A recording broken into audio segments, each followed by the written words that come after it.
Friends, video को start करने से पहले एक छोटा सा इंस्ट्रक्शन है। For the best test series और बुक्स फॉर एसएससी जेईई का लिंक मैंने नीचे डिस्क्रिप्शन में डाला हुआ है। इसके अलावा आप हमारा टेलीग्राम चैनल भी ज्वाइन कर सकते हैं, जिसका लिंक आपको नीचे डिस्क्रिप्शन में और फर्स्ट कमेंट बॉक्स में मिल जाएगा। तो चलिए अब हम अपना वीडियो कंटिन्यू करते हैं। इस वीडियो के अंदर जो हम लोग बात करने वाले हैं स्ट्रेन एनर्जी को लेकर, हालांकि हमने पहले की वीडियो में सीरीज पैरेलल की कहानी देखी थी और आई होप आपको वीडियो समझ में आया होगा, और उसके बाद हमने स्ट्रेस सिस्टम की कहानी देखी थी। तो अभी हम लोग जैसा कि बात कर रहे हैं स्ट्रेन एनर्जी को लेकर, ये स्ट्रेन एनर्जी होता क्या है और इससे रिलेटेड कुछ टर्म्स है जो आपसे ऑब्जेक्टिव क्वेश्चन में स्ट्रेट फॉरवर्ड पूछे जाते हैं। तो चलिए एक बार हम इसको समझते हैं। तो सबसे पहला चीज जो हम लोग स्ट्रेन एनर्जी को बात करते हैं, व्हाट इज स्ट्रेन एनर्जी। सीधी सी बात है, देखिए कोई भी अगर आपकी बॉडी है रखी हुई है, तो अगर आप उस बॉडी को अगर आप डिफॉर्म करना चाहते हो, प्लास्टिक डिफॉर्मेशन में लाना चाहते हो या इलास्टिक डिफॉर्मेशन में लाना चाहते हो, मतलब उस बॉडी के शेप और साइज में किसी भी तरीके की अगर आप एक्सटर्नली फोर्स अप्लाई करते हैं जिससे बॉडी का शेप या साइज चेंज होने की कोशिश करती है या चेंज हो जाता है, तो उस ड्यूरेशन में आपकी जो एनर्जी है वो बॉडी के अंदर जाके एब्जॉर्ब होती है, और वो एनर्जी जो आपकी एनर्जी थी जो बॉडी के अंदर जाके स्टोर हुई है, उस स्टोर एनर्जी को हम लोग बोलते हैं स्ट्रेन एनर्जी। तो कुल मिला के अगर हम लोग स्ट्रेन एनर्जी को डिफाइन करना चाहें तो ऐसा बोला जा सकता है क्या, the energy absorb by the body when the deformation takes place or either it has tendency to deform the body। ठीक है, जब आपने फोर्स लगाया है या तो बॉडी की टेंडेंसी होगी डिफॉर्म होने की या बॉडी आपका टोटली डिफॉर्म हो जाएगा। उस केस में बॉडी के अंदर जो आपकी एनर्जी एब्जॉर्ब होगी उस एनर्जी को हम लोग बोलते हैं that is called strain energy. Clear है यहाँ तक। तो स्ट्रेन एनर्जी के अंदर अगर हम लोग बात करें तो यहाँ से मुझे एक चीज ये समझ में आया क्या, the energy absorb by the body. यहाँ पे अगर हम लोग बात करें तो ये हम लोग लिख सकते हैं क्या, the energy absorb by the body, the energy absorbed by the body, और इस चीज को हम लोग क्या बोलते हैं, that is called strain energy। ठीक है, तो चलिए यहाँ पे सबसे पहला चीज हम लोग बात करते हैं रेजिलेंस को लेकर। ये रेजिलेंस क्या होता है यहाँ पर, तो देखिए यहाँ पे अगर मैं बात करूं तो रेजिलेंस आपका होता है क्या, देखिए मुझे स्ट्रेस स्ट्रेन कर्व की कहानी पता है। यहाँ पर हमको स्ट्रेस स्ट्रेन कर्व जो है ये मैं मान के चल रहा हूँ कि आपको स्ट्रेस स्ट्रेन कर्व क्लियर है, जो कि मैंने आपको प्रीवियस वीडियो में पढ़ाया हुआ है, और इस तरीके से हमारा ये कर्व बनता है। और इस कर्व के अंदर आप देखेंगे तो नंबर ऑफ डिफरेंट पॉइंट्स आपको मिले थे। कौन कौन सा पॉइंट मिला था, एक आपका मान लीजिए पॉइंट ए है, इस पॉइंट को हमने कहा था that is called proportional limit. फिर हमारा पॉइंट बी मिला था जिसको हमने कहा था that is called elastic limit. फिर आपका अपर हिल पॉइंट, फिर ये आपका क्रीप था, ये आपका अल्टीमेट पॉइंट था, और फाइनली यहाँ के मटेरियल की कहानी खत्म थी। मतलब इस पॉइंट पे आने के बाद आपका जो मटेरियल है वो फेल हो गया था, फ्रैक्चर पॉइंट। ठीक है, तो ये हमको चीजें दिखी हुई है। अब आप यहाँ पर देखिए तो आपको क्या क्या चीजें दिखेंगी। ये जो आपको मान लीजिए स्ट्रेस सिस्टम के बीच में ये आपका कर्व ए है, तो इस पॉइंट पे अगर हम लोग बात करें, जैसे स्ट्रेस है और ये आपका स्ट्रेन है और ये आपका पॉइंट ए है, तो इस पॉइंट ए पर बात करेंगे तो देखिए इलास्टिक लिमिट, ये आपका प्रोपोर्शनल लिमिट और इलास्टिक लिमिट है। तो आप मान लीजिए किसी बॉडी पे फोर्स लगाए हो तो इलास्टिक लिमिट तक का क्या कहानी होता है कि जब आप एक्सटर्नल फोर्स लगाओगे तो बॉडी डिफॉर्म होगी, फोर्स लगाने पर बॉडी डिफॉर्म हुई है, लेकिन जब आप एक्सटर्नली फोर्स को हटाओगे तो बॉडी अपनी इनिशियल पोजीशन को रिगेन कर लेगी। तो ये वाला जो आपका एरिया है, इस एरिया को हम लोग बोलते हैं दिस इज कॉल्ड रेजिलेंस। ये जो हमारे पास पोर्शन है इसको हम लोग क्या बोलते हैं, रेजिलेंस। तो अगर मैं रेजिलेंस को समझना चाहता हूं तो मैं सीधा सीधा ये बोल सकता हूं क्या, the energy absorb by the body up to the elastic limit. समझ में आया क्या बोला मैं। रेजिलेंस को अगर हम लोग डिफाइन करना चाहते हैं तो लिख सकते हैं क्या, energy absorb by the body, energy absorb by the body, energy absorb by the body up to elastic limit. ठीक है, ई एल लिखा हूं, up to the elastic limit. ठीक है, इसको हम लोग बोलते हैं that is called resilience. Clear है यहाँ तक। अब सुनिए, यहाँ पर एक और टर्म्स डिफाइन होता है that is called proof resilience. यहाँ पर एक और टर्म्स डिफाइन होता है that is called proof resilience. ठीक है, अब ये प्रूफ रेजिलेंस मतलब क्या होता है, अब देखो यहाँ पर जो इलास्टिक लिमिट तक अभी हमने डिफाइन किया है, जितनी आपकी एनर्जी एब्जॉर्ब कर सकती है उसकी हमने बात की। एक कंडीशन हमारा ये है कि इलास्टिक लिमिट तक जाने के बाद ये बॉडी मैक्सिमम कितनी एनर्जी एब्जॉर्ब कर सकती है। मैक्सिमम का मतलब ये है कि उससे ज्यादा अगर बॉडी एनर्जी एब्जॉर्ब करी तो वहीं पर वो मटेरियल आपका क्या होगा, टूट जाएगा, ब्रेक हो जाएगा। तो यहां पर energy absorb by the body बोल रहा है तो रेजिलेंस है, लेकिन यहीं पर अगर हम लोग ये बात कर ले क्या, there is the maximum energy absorb, maximum energy absorb by the body up to the elastic limit, by the body up to the elastic limit. तो ये ध्यान रखना, ये इनके बीच में बेसिक डिफरेंस है। प्रूफ रेजिलेंस की बात करेगा तो मैक्सिमम एनर्जी, ये सब आपको ऑप्शंस में मिलेंगे और इसको देख के हमको कंफ्यूज नहीं होना है। अगर आपसे प्रूफ रेजिलेंस की बात करेगा तो मैक्सिमम एनर्जी है, और रेजिलेंस की बात करेगा तो ये आपका क्या है, एनर्जी एब्जॉर्ब है। ये दोनों के बीच में आपको डिफरेंस क्लियर हुआ, और डेफिनेटली होना चाहिए क्योंकि बहुत आपके क्लोज वर्ड है, ठीक है। एक आपका वर्ड यूज होता है that is called modulus of resilience. Third हमारा पोर्शन है जो हमारा काउंट होता है, that is called modulus of resilience. इसका क्या मतलब होता है modulus of resilience? Modulus of resilience का ये मतलब है कि आप क्या कर रहे हैं, सीधा सीधा प्रूफ रेजिलेंस जो है वो आपका मैक्सिमम एनर्जी है। मॉडुलस ऑफ रेजिलेंस का मतलब क्या, एनर्जी एब्जॉर्ब पर यूनिट वॉल्यूम, मतलब पर यूनिट वॉल्यूम में जितनी एनर्जी एब्जॉर्ब कर रहा है उसको मॉडुलस ऑफ रेजिलेंस बोलते हैं। मॉडुलस ऑफ प्रूफ रेजिलेंस बोलेगा तो अगेन वही डेफिनेशन है, पर यूनिट वॉल्यूम में जितना मैक्सिमम एनर्जी को एब्जॉर्ब कर सके। तो मॉडुलस ऑफ रेजिलेंस को अगर हम लोग डिफाइन करना चाहें तो क्या लिख सकते हैं यहाँ पर, ये आपका एनर्जी एब्जॉर्ब, देखो रेजिलेंस है तो एनर्जी लिख रहा हूँ, प्रूफ रेजिलेंस होगा तो मैक्सिमम एनर्जी लिखूंगा।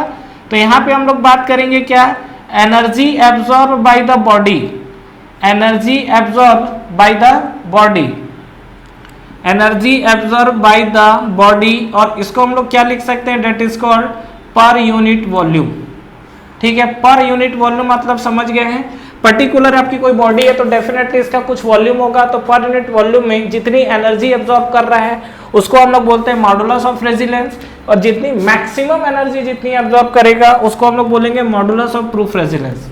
कहानी क्लियर है? तो फ्रेंड्स इस चीज को जरूर ध्यान रखना, यहाँ पर मैंने जो बात किया मॉडुलस ऑफ रेजिलेंस को लेके बात किया हुआ है, क्लियर है यहाँ तक? तो ये हमारे पास मतलब कुल मिला के अभी तक जो भी एनर्जी एब्जॉर्ब की कहानी चल रही थी वो इलास्टिक लिमिट तक की कहानी चल रही थी, ठीक है। अब ये मान लीजिए कि जो हमारे पास एनर्जी एब्जॉर्ब है, अगर ये पूरा का पूरा फ्रैक्चर पॉइंट तक हो जाए, मतलब ये मान लीजिए कि हमारे पास ये पॉइंट है और इस पॉइंट पे अगर हम लोग बात करें, ये देखिए ये जो हमारे पास पॉइंट दिख रहा है, इस पॉइंट पे अगर हम लोग बात करें तो इस पॉइंट तक आपकी जो टोटल एनर्जी एब्जॉर्ब होगी इसको हम लोग बोलेंगे डेट इज कॉल्ड टफनेस। समझ में आया? इसको हम लोग क्या बोलेंगे, टफनेस। तो टफनेस क्या होता है, ये टफनेस आपसे कई बार एग्जाम से पूछा हुआ क्वेश्चन है क्या, कि स्ट्रेस स्ट्रेन डायग्राम के जो बीच का एरिया है वो क्या रिप्रेजेंट करता है। तो जो भी हमारा स्ट्रेस स्ट्रेन डायग्राम है, इस स्ट्रेस स्ट्रेन डायग्राम के बीच में आपका जो भी एरिया है ये क्या रिप्रेजेंट करेगा, टफनेस। तो टफनेस को अगर हम लोग डिफाइन करना चाहते हैं यहाँ पर तो क्या लिख सकते हैं, अगर फोर्थ पॉइंट में अगर बात करूं टफनेस को लेकर, तो टफनेस के लिए हम लोग क्या लिख सकते हैं, energy absorb by the body up to the fracture point. क्या बोला जा रहा है यहाँ पर, energy absorb, energy absorb by the body, energy absorb by the body up to the fracture point, up to the fracture point, ठीक है। तो energy absorb by the body up to the breaking point भी बोला जाता है इसी को, ये जो फ्रैक्चर पॉइंट है इसी को हम लोग और क्या बोलते हैं, that is also called breaking point. तो इस पॉइंट तक मतलब कुल मिला के आपने एक बॉडी उठाया, कोई भी बॉडी उठाओ, उसको आपने पूरा दम लगाया, दम लगाने के बाद जिस पॉइंट पर बॉडी टूटेगी उस पॉइंट तक उस बॉडी के अंदर जितनी एनर्जी एब्जॉर्ब होगी that energy is called toughness, और यही टफनेस को हम लोग क्या, ये एरिया के थ्रू हमने रिप्रेजेंट किया हुआ है। तो यहाँ पर फ्रेंड्स मैंने जो 1 बाय 1 चीजों को डिस्कस किया, आई होप आपको ये वीडियो समझ में तो आया होगा, जो मैंने रेजिलेंस को लेके बात किया हुआ है। तो इसी तरीके से जैसा हमारा टफनेस को भी हमने डिफाइन किया हुआ है, अगर आप मॉडुलस ऑफ टफनेस को डिफाइन करेंगे तो वो भी आप समझ चुके होंगे क्या, कि मॉडुलस ऑफ टफनेस, ये सब आपके टर्म से छोटे छोटे जो आपको डिफाइन होते हैं।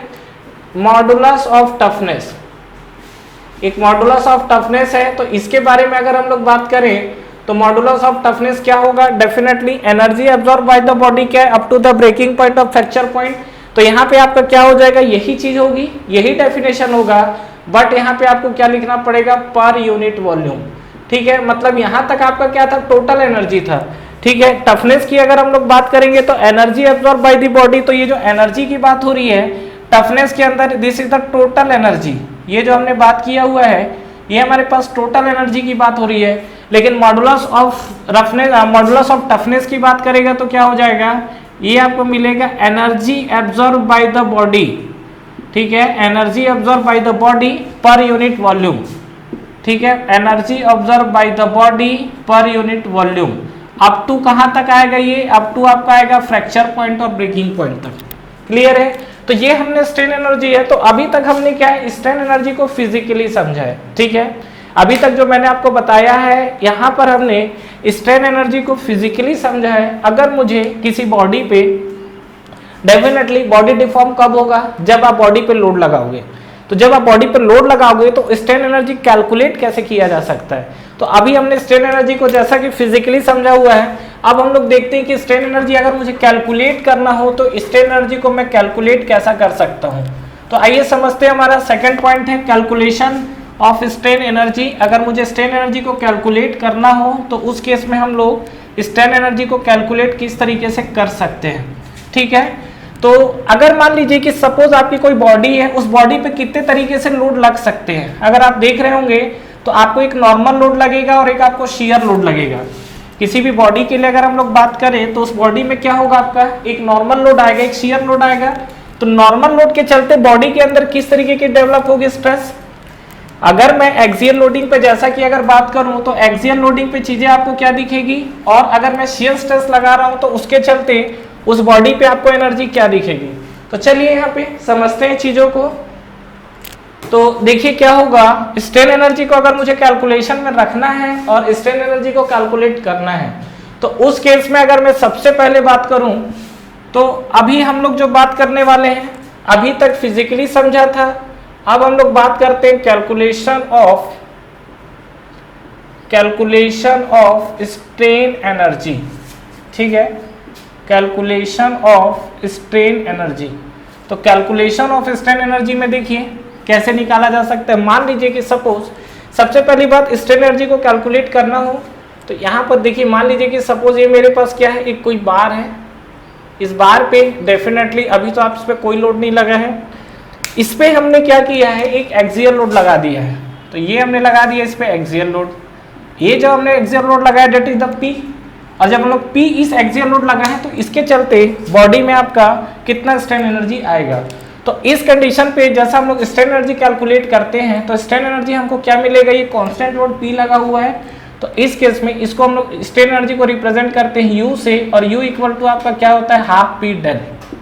ये जो हमारे पास होता है ये स्ट्रेन एनर्जी आपका क्या कैलकुलेशन का फॉर्मूला है। ये आपका जो डेल है डेट इज द डिफ्लेक्शन।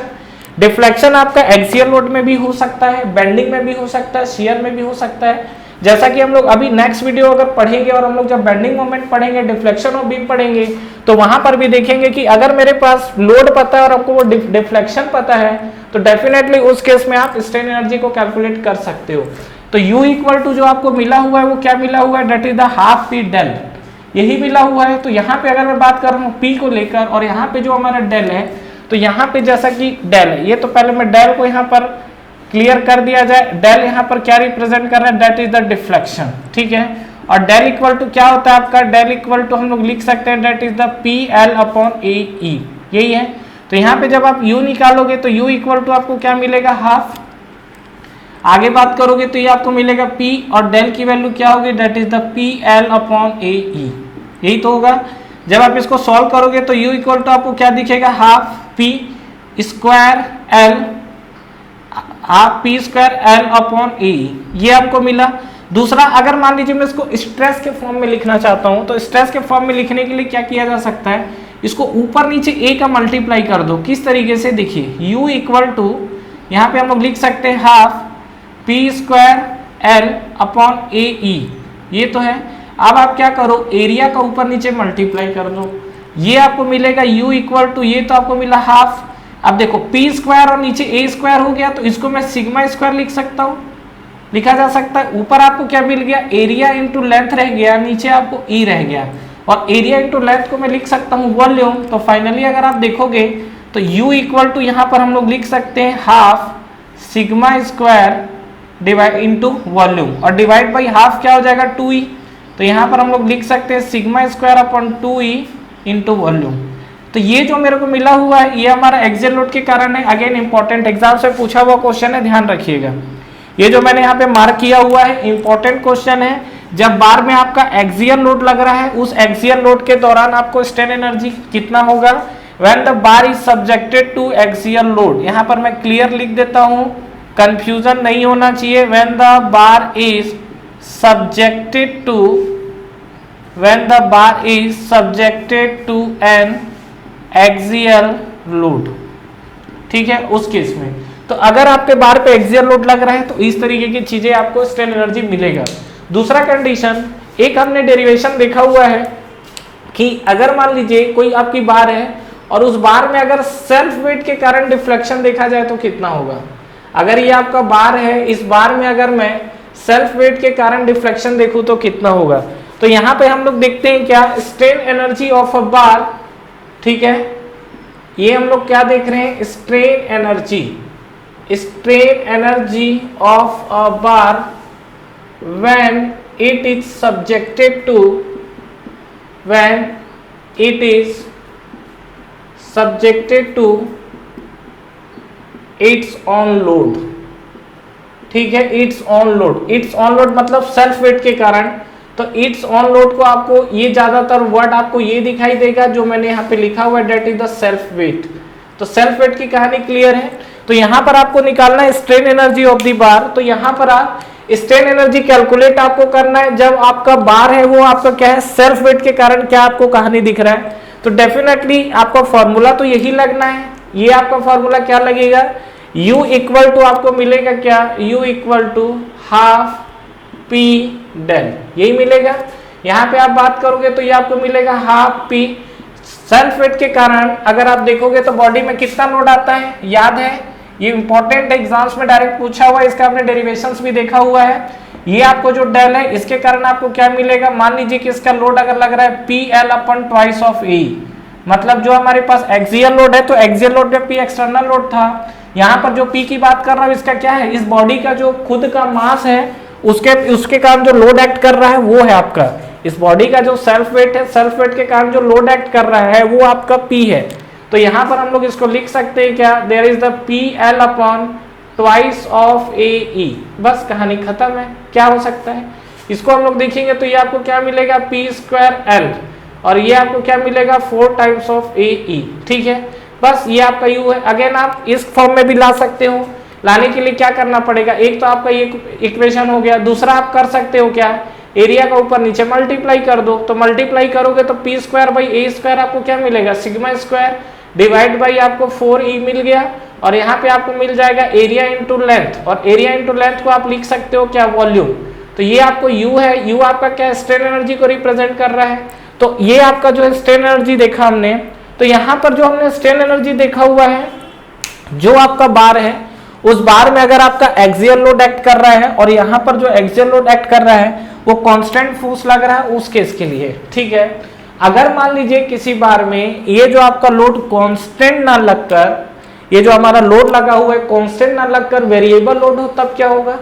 तो उस कंडीशंस पे अगर हम लोग बात करें तो क्या होगा, ये देखिए जो दो पैरामीटर मैंने लिखा हुआ है, डेफिनेटली इसको आप बिल्कुल मार्क कर लेना, इंपॉर्टेंट है, ये आपसे कई बार एग्जाम्स में पूछा हुआ क्वेश्चन है, ठीक है। नेक्स्ट हम लोग बात करते हैं when the bar is subjected to axial load, और एक्सियल लोड में अगर मान लीजिए ये लोड आपको वेरिएबल दिखा, तो मतलब ये जो अगर आप बार देखोगे तो इस बार में अगर आपको जो एक्सियल लोड दिख रहा है ये आपको वेरिएबल हो, या हो सकता है आपको मोमेंट वेरिएबल मिल जाए, या हो सकता है आपको कि टॉर्शन का केस आपको वेरिएबल मिल जाए।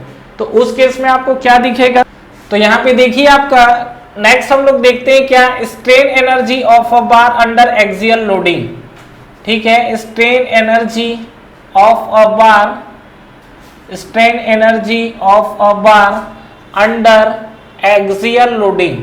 तो अगर आपका एक्सियल लोडिंग का केस बनता है तो इस केस में हमारा स्ट्रेन एनर्जी कितना निकल कर आएगा, तो पर्टिकुलर अगर मैं इस केस पे बात करूं तो आपको क्या दिखेगा, ये आपका फर्स्ट केस है, तो इसमें हम लोग देखेंगे तो ये आपका जो स्ट्रेन एनर्जी यू आप एक्स एक्स सेक्शन के अबाउट लेंगे तो क्या लिख सकते हैं, इसको हम लोग लिखेंगे देखो पी ऑफ एक्स एक्स, ये आपका लोड है सेक्शन एक्स एक्स के about, P square L upon A E, ये जो हमको मिला हुआ है ये हमारे पास स्ट्रेन एनर्जी का केस है, ध्यान रखना।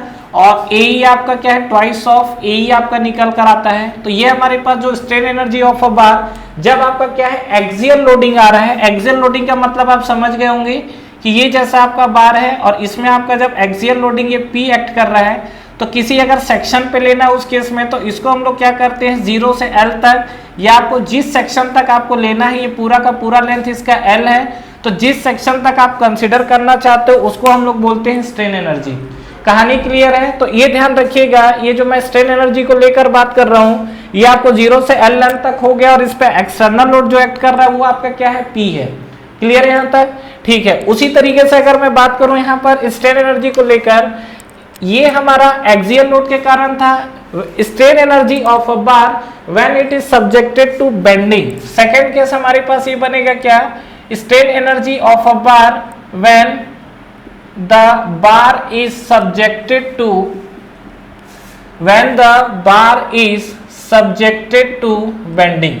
तो इस केस में अगर हम लोग बात करें, बेंडिंग के केस में अगर बात किया जाए तो आपको क्या मिलेगा यहाँ पर, ये जैसा हमने निकाला हुआ था, तो ये हमको मिलेगा u ऑफ एक्स एक्स, और u of X x equal to, यहाँ पे देखोगे तो क्या होगा, बेंडिंग का मतलब ये है कि अगर मान लीजिए सपोज ये आपका बीम है, तो यहाँ पर इस तरीके से अगर हम लोग मोमेंट निकाल रहे हैं, बेंडिंग मतलब क्या है, बॉडी पे मोमेंट आ रहा है, तो ये आपका कंडीशन है, तो यहाँ पे हम लोग लिख सकते हैं that is the M square D X. ठीक है, जैसे पी स्क्वायर जैसे मैंने एल लिखा हुआ है, तो एल के जगह आपका डी एक्स आएगा, जो भी आप सेक्शन कंसिडर करोगे। ठीक उसी तरीके से यहाँ पर M square D X upon twice of E I, और इसको हम लोग इंटीग्रेट कर लेते हैं कहाँ, 0 से L तक। ये जो हमको मिला हुआ है स्ट्रेन एनर्जी मिला हुआ है, जिसमें आपका बार क्या है, बेंडिंग, जिस आपका बार है उस पे आपका बेंडिंग मोमेंट एक्ट कर रहा है। ठीक है, नेक्स्ट हमारा थर्ड केस को देख लेते हैं कि अगर आपका कोई बार है और उस पे अगर आपका ट्विस्टिंग मोमेंट लग रहा है, कहीं ना कहीं टॉर्क एक्ट कर रहा है, उस केस में ये हमारे पास बेंडिंग मोमेंट को लेकर है, ये हमारे पास जो आया एक्सियल लोड को लेकर है। ठीक है, इसको हम लोग फ्रेंड्स जब हम लोग बेंडिंग मोमेंट पढ़ेंगे तो वहां पर इस इक्वेशन को अप्लाई करके स्ट्रेन एनर्जी निकालना सीखेंगे। ठीक है, जैसे यहाँ पर एम स्क्वायर डी एक्स लिखा है, तो मैंने एम एक्स एक्स लिखा है, मतलब किसी पर्टिकुलर एक्स एक्स सेक्शन के अबाउट है। अगर आप देखोगे तो यहाँ पर ये आपका एक्स एक्स सेक्शन है, यहाँ पे अगर आप बात करोगे तो ये वाला सेक्शन आपका हो सकता है, तो ये वाला जो सेक्शन है वो आपको क्या मिला हुआ है, एक्स एक्स मिला हुआ है। ठीक है, उसी तरीके से अगर मैं बात करूं when the bar is subjected to twisting moment, ठीक है, टॉर्क या ट्विस्टिंग मोमेंट, तो यहाँ पे अगर आप देखेंगे बार इज सब्जेक्टेड टू, यहाँ पर आप देखेंगे तो क्या दिखेगा, bar is subjected to twisting moment. तो ट्विस्टिंग मोमेंट्स में अगर बात किया जाए तो बार के अंदर क्या है, जब ट्विस्टिंग मोमेंट एक्ट करेगा तो क्या कहानी होगी, ये आपकी जो बार है इस पे आपका ट्विस्टिंग मोमेंट एक्ट कर रहा है। आपको अगर याद हो ट्विस्टिंग मोमेंट तो क्या होता है, अंदर की तरफ लगता है, क्रॉस मारते हैं या डॉट मारते हैं, बताया था। तो इस केस में अगर आप स्ट्रेन एनर्जी निकालना चाहते हो u x x equal to, तो आपको क्या दिखेगा, तो ये जो आपका टॉर्क लग रहा है, तो यहाँ पर अगेन यहाँ पर सेक्शन कंसिडर करेंगे, this is the x x section, तो यहाँ पर हम लोग लिख सकते हैं क्या, टी स्क्वायर डी एक्स, और टी आप क्या लिखोगे यहाँ पर एक्स एक्स। ठीक है, तो T square D X upon twice of यहाँ पे लिखा जाता है डेट इज कॉल्ड जी जे, और जी जे आपका क्या है, जे आपका पोलर मोमेंट ऑफ इनर्शिया है, और जी आपका क्या है, that is the modulus of rigidity. ठीक है, तो ये हमारे पास 3 केस आया हुआ है जहां पर हमने स्ट्रेन एनर्जी देखा है। अगर आपका बार के अंदर एक्सियल लोड आ रहा है तो एक्सियल लोड के कारण हमें स्ट्रेन एनर्जी ये मिलेगा। अगर आपका बार के में बेंडिंग आ रहा है तो बेंडिंग के कारण हमको दिखेगा M square D X upon 2EI, और अगर आपका बार में ट्विस्टिंग मोमेंट आ रहा है तो ये कंडीशन हमको दिखने वाला है। अच्छा, यहाँ पर एक छोटे छोटे टर्म्स है, ये दोनों टर्म्स को फ्रेंड्स मैं आगे क्या है, ये टॉर्सल चैप्टर पे पूरा डिटेल में बात करूंगा, इसको मैं बेंडिंग मोमेंट पे पूरा डिटेल में बात करूंगा, और इसके बारे में तो हमारी कहानी चल ही रही है। ठीक है, जो कि इसी चैप्टर में पढ़ना है। तो यहाँ पर जैसे अगर मैं ए को लेके बात करता हूँ, तो ए आपका क्या मिलेगा, this is called axial rigidity. ये जो आपका ए है इसको हम लोग क्या बोलते हैं, एक्सियल रिजिडिटी। यहाँ पर ई आई है, ई आई को हम लोग बोलते हैं that is called flexural rigidity. ये जो आपका EI है इसको हम लोग क्या बोलते हैं, फ्लेक्सुरल रिजिडिटी, ठीक है। और ये जो आपको GJ मिला हुआ है इसको हम लोग बोलते हैं क्या, टॉर्शन रिजिडिटी। ये जो आपको GJ मिला हुआ है इसको हम लोग क्या बोलते हैं, that is called torsion rigidity. तो ये चीज को आप ध्यान रखिएगा, ये जो चीज के बारे में आपसे बात की जा रही है। और एक चीज और जो मैंने यहाँ पर एक्सियल रिजिडिटी को लेके बात किया हुआ है, कहीं ना कहीं आप देख रहे हो रिजिड मतलब क्या, डिफॉर्मेशन का अपोज करेगा, यही मतलब हुआ। ये देखो, ये जो आप कहीं ना कहीं देख सकते हो, जैसे डेल लिखते हैं तो डेल इक्वल टू हम लोग क्या लिखते हैं, फॉर्मूला PL/AE।